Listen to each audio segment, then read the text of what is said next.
Evil dies tonight! Evil dies tonight! All right, shut up! Evil dies tonight! Shut up! Shut up! Evil dies tonight! Shut up!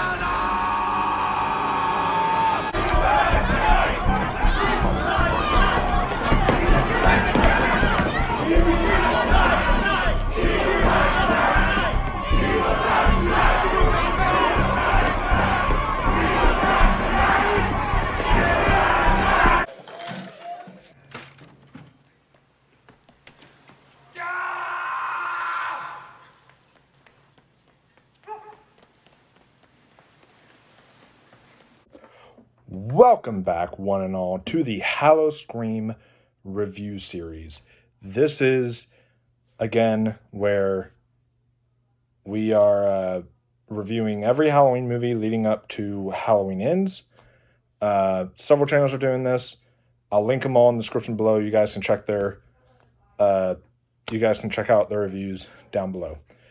And yeah, this is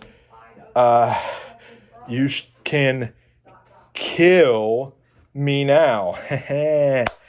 Because the Halloween Kills is not good. This movie dies tonight. No. Evil dies tonight. God, I'm going to get to the writing. This movie is horribly written.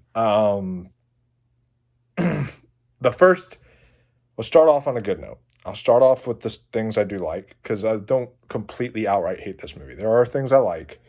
But for the most part, it's very, very low for me.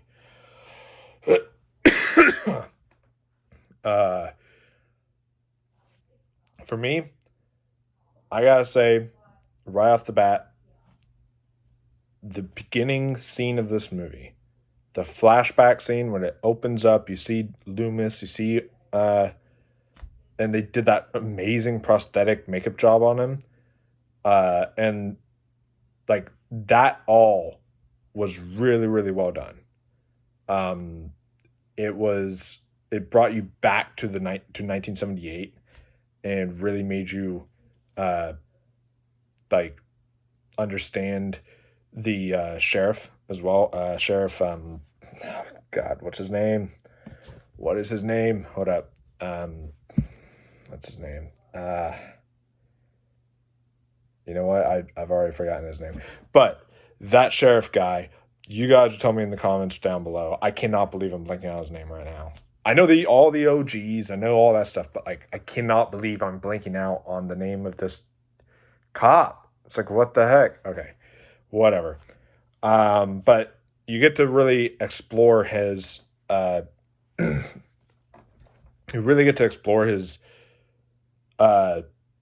as a young police officer, and I thought that was really good. You got to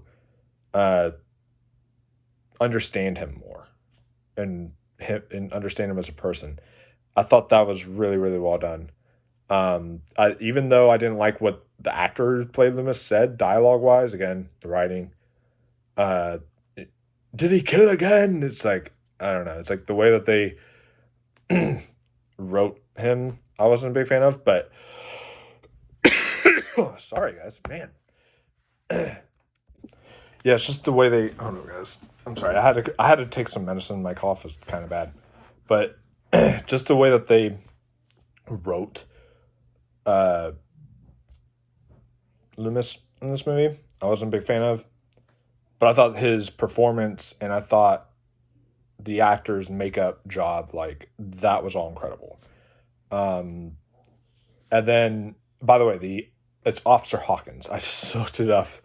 And it's Officer Hawkins. I had to look that up, but thank you to all you who probably corrected me in the comments. Thank you about that. But yeah, it was cool exploring his story. So, although I will say this, and I've seen this film multiple times, and I still don't know what happened. Like, I get that Michael Myers is supposed to be supernatural. Is it me, or did, like, the bullet bounce off of Michael Myers when he was like, hey, stop right there, and all that stuff, and he was holding the gun and he shoots? I don't know why. I felt like it looked like the gun bounced off of Michael. like he was metal or something. But I think it just hit the wall beside him. It was like super, super close to Michael, but I think it just hit the wall. I could totally be wrong. I've seen that scene multiple times, and I still don't know what happened. There's a sign for the quality of the movie. But next, after that, you get a scene that is well shot. The cinematography in this movie is still really good. But overall, that scene with the fire, like, yes, while it's cool seeing Michael kill all those people and all those firefighters, like, okay, what is... where are we on the this is realistic, this is not realistic? Where are we on that part? Because to me, I'm really confused. You get, kind of... oh, jeez, I'm sorry, guys. All right. You get... I hope this medicine helps, but I don't know. But yeah, so to me, what I'm lost on is I get that you're trying not to treat him as human. But then you are? Like, I don't know. This franchise is confusing to me because how far are we taking the unrealisticness? Because if you're saying he's inhuman, sure, he wouldn't die in the fire. Okay, sure, he's inhuman. He's not an actual physical human being. That's fine. That is where you stand with this character. However, you're telling me that his jumpsuit would be intact and his mask, his hair wouldn't singe off and burn and like completely be bald Michael Myers, and that his face, his whole entire mask would be like melted on one side and like dripping or whatever. You don't tell me that any of that would happen. Oh, that would actually be a cool look for Michael, like a dripping, melted face. It's like that would actually be kind of cool. But are you trying to tell me that none of that would happen? Like, what is this? No, I don't buy that. Because, and I get it, none of us, myself included, none of us want to see a naked Michael Myers. No one wants to see that. But there's a way that you could shoot it where it's like from this back side and you see the firefighter, he's like, take my hand or something, and he pulls him down, kills that firefighter, puts on his clothes, and then like sneaks out of there as an actual firefighter. And then maybe like he doesn't even kill those other firefighters. Maybe he literally sneaks out, drives off with the firefighting truck, and then maybe they realize like, whoa, why is our firefighting truck going? Or maybe there's so many firefighter trucks that they don't even recognize one's gone, and that's Michael, and he's just takes one of the trucks and is starting to leave, and then it comes to everyone's surprise that Michael's alive, because no one seemed to be surprised that Michael was alive, other than maybe,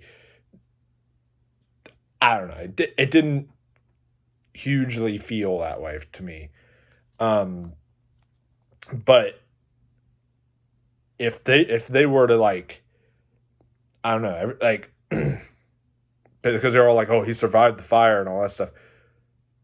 I mean, I feel like you could have done it in a much more realistic way. Like maybe you have an actual burnt, scarred Michael. Like that's what I love about Halloween 4 is the fact he has a bandage mask, and then maybe you could take that, him and just like he has like a burnt, crisped up face or whatever, and then so that way if you want to do a face reveal, you can get away with it because of the fact that you can't really see his facial features. He's burnt to a crisp.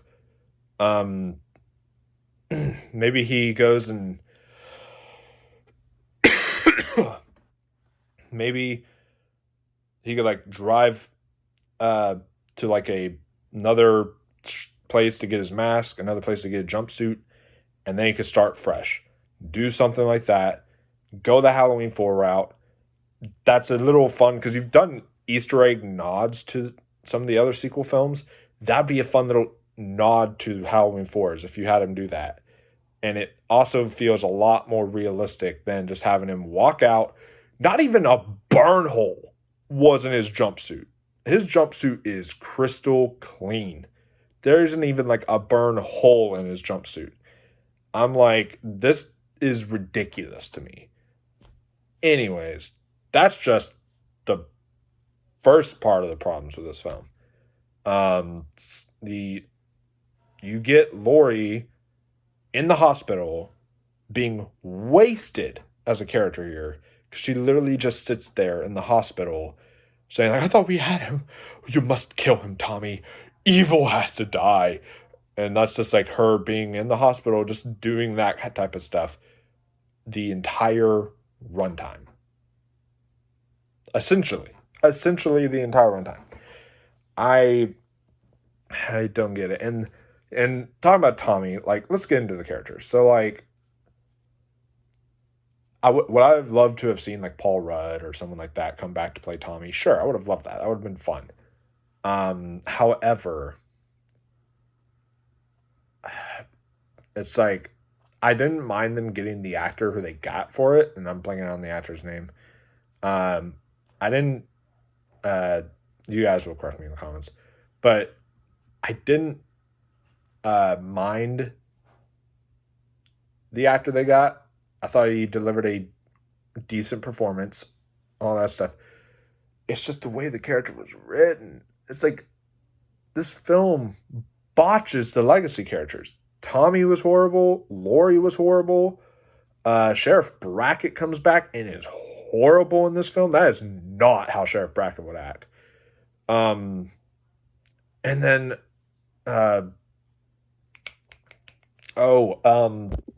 Marion comes back. Sorry, I had to look that up also. I don't know why. She's the only legacy character I like blank out on in this movie. Probably because she was wasted. Marion's wasted. Has a stupid line too. I'm gonna get to hers and Sheriff Brackett's line in just a second, but actually, you know what? No, I'll get to them now. So Marion has a stupid line she says in the movie when she is getting attacked by Michael Myers in the car. And she will, and actually, you know, I'm gonna do it in order of events, because I want to talk about the character I do like in this movie, as far as the legacy characters go. Lindsay. Lindsay was really well done in this film. I actually liked her quite a bit. There was a decision made, I wish they did, that they didn't do, and that sucked with Lindsay. But overall, like, her being like, get out of here, go! Her being the type of Laurie Strode kind of, from 2018, kind of feel of a character there. I really liked what they did with Lindsay. Everyone else can go suck an egg. Like, this movie treats the legacy characters like dog shit. Like, Marion has that line. I don't get it. Michael never killed Loomis, especially in this timeline. This isn't a sequel to Halloween 2. I mean, if this was a sequel, if Halloween and Halloween 2 existed in this timeline, her line of "this is for Loomis" would make complete and utter sense. But this is a sequel to the first film. Loomis never died. Why the hell does she say, "this is for Loomis," and all that stuff, and then she's trying to fire him? Like, what? Did she think that was going to sound like badass? I just thought it was cringe and was ridiculous and made absolute no sense. And then you get to the line of Sheriff Brackett. Okay, I know I'm going way far ahead into the ending of this movie, but let's face it, there's no plot to this movie. This movie is literally just Michael Myers' greatest hits. That's what it is. It's just kill, kill, kill, kill, another kill. Oh, people shouting "Evil dies tonight," but then there's another kill and another kill and another kill and another kill. It's so dumb. But before I get to Sheriff Brackett's line, I didn't say the stupid parts about Tommy that I hate. I never even talked about that. Let me go to Tommy real quick, and then I'll get to Sheriff Brackett and why I hate that portrayal of Sheriff Brackett. But Tommy, all right, I get it. You're trying to be there for Lori. You're trying to say you were there for me 40 years ago. I'm going to fight this monster for you and protect you. I get that. That's awesome, dude. That's awesome. You want to stand up to him. You want to fight him. You want to do all that. That's great.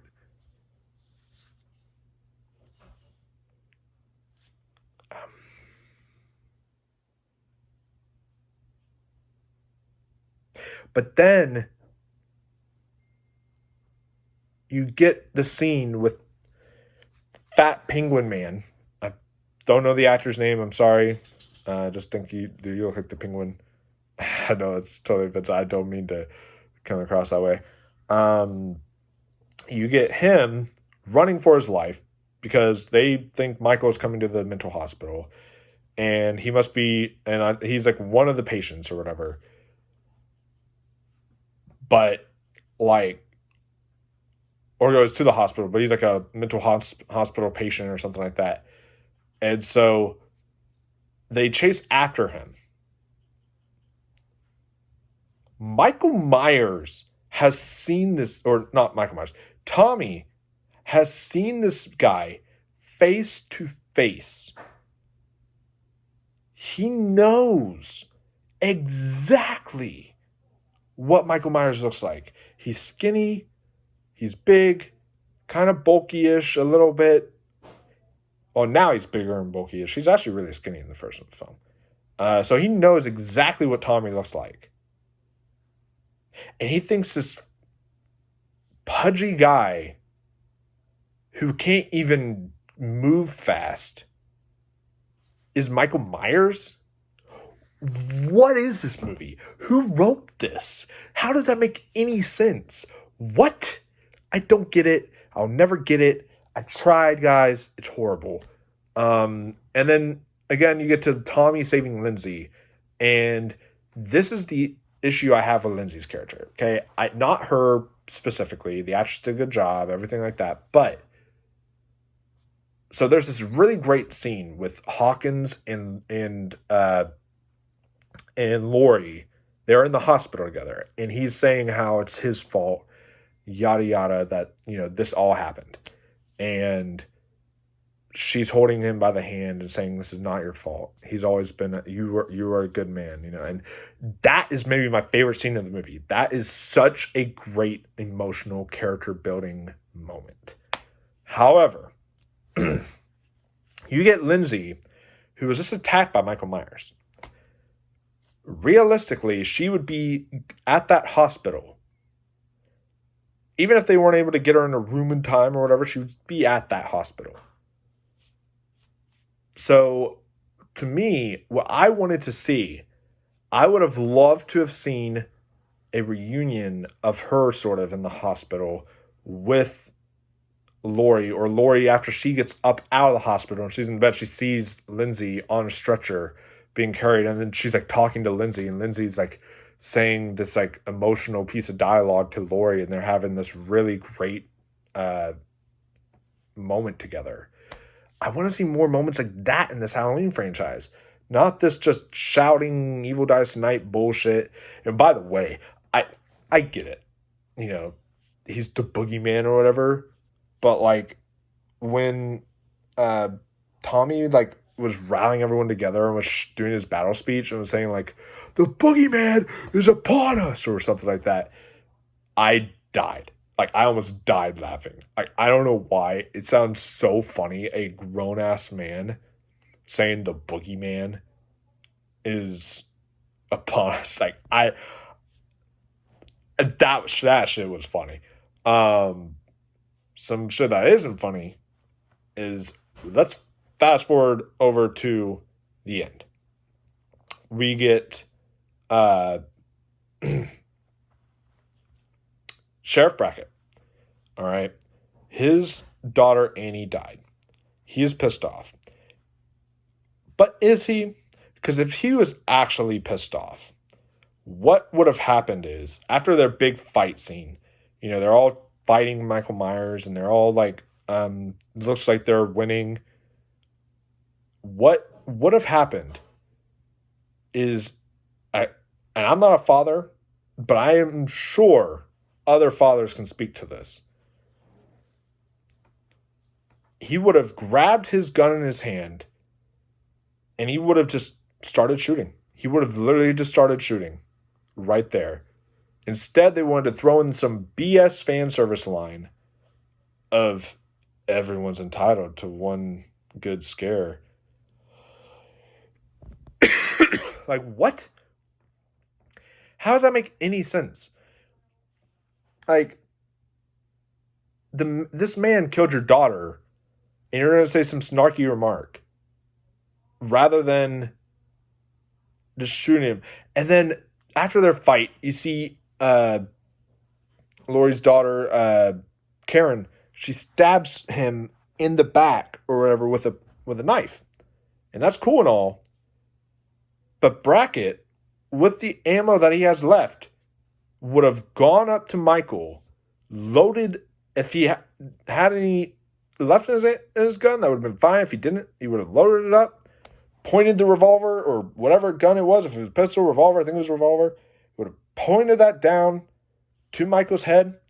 He would have unloaded the entire magazine. I mean, the entire thing. Not, one bullet. He would have unloaded the entire thing into the back of Michael Myers' head.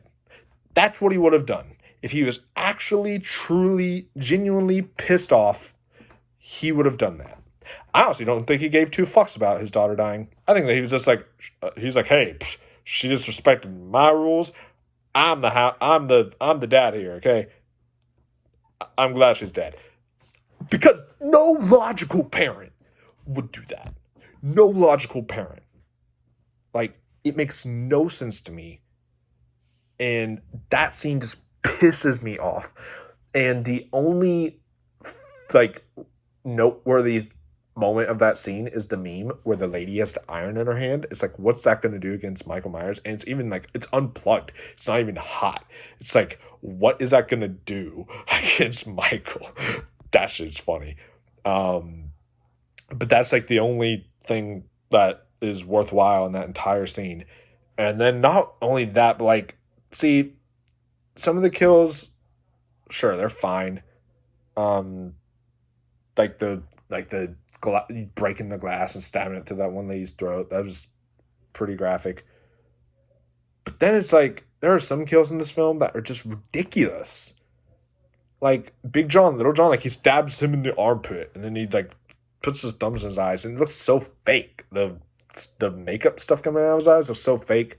Cameron's death was really good. It was emotional and hard to watch. And Lonnie. Lonnie is the only other character I really liked in this movie. Lonnie and Lindsay, the two L's. Those are the only characters I actually genuinely liked in this movie. What the world? Okay. I just had some settings thing pop up there. But yeah, I don't know what to say, guys. It's because, the kill, I didn't even get to Lil Jon, Big John's characters. They sucked. Julian is back in this movie acting like he gives a shit about his babysitter. He ran away, okay? He doesn't give two shits about his babysitter. There was all this different stuff in this movie. I think Bob Odenkirk is in this, but he's a pitcher or something. I don't know. That's what I heard. I didn't see it when I watched it again the other night, but the score is really good. The composition is really good here from John Carpenter, obviously. It's iconic. Like I said, the cinematography, the stuff like that, James Jude Courtney, of course, nailing it again as Michael Myers. But man, there's so much wrong with this movie, guys. There's so much wrong with this movie. Honestly, this rewatch again almost makes me want to put it as the worst Halloween movie. I'm not, but I can definitely have more entertainment with Resurrection than I can this, because God, guys, this movie just, it pisses me off, and it's just not in a good way. So that is gonna be my review for Halloween Kills. Let me know if you guys have you guys seen this movie yet? What are your thoughts on it? Comment down below. I would love to hear your thoughts. And with all that said, guys, yeah, this is the last one until Halloween ends. I mean, this is second to last technically, because Halloween Ends is still part of the HalloScream Review Series. But I'm hoping this franchise, fingers crossed, I'm hoping that it ends on a good note. And speaking of Halloween, I know many of you will probably be in Halloween during this time, but at 8 o'clock Eastern Standard Time on Thursday is my interview with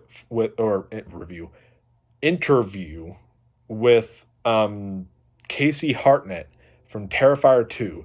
So definitely go check that out. That'll be Thursday at 8 o'clock Eastern Standard Time. I'm super excited to have her on the channel, talk Terrifier. That's going to be a fun time. So hope to see you all there. I'm trying to get as many people as I can because I really want this to be a big thing. I want to get as many interviews on this channel as I can, and I'm really excited about this. So definitely stay tuned for that. I might give you guys a Sinister watch along for its 10-year anniversary. If not a watch along, it might be a review I do for its 10-year anniversary for tomorrow, which is pretty exciting. And yeah, that's pretty much what I had, plus more Shocktober material coming to you soon.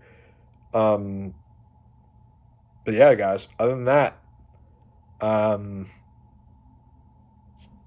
that'll be it. I hope you all enjoyed this review. Make sure you like, comment, share, do all that fun stuff. Get the word out there. And I will see you all in the next video. And until next time, stay spooky, my friends.